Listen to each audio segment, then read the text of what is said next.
ऐसन रूपवा सजावल का होई जब देखी न के हो गौर से।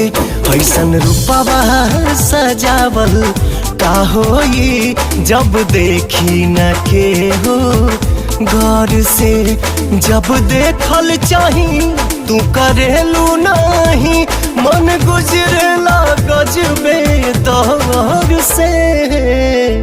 तू हर कजरा लगावल का होई जब देखी न के हो गौर से। ऐसन रूपवा सजावल का होई जब देखी न के हो गौर से।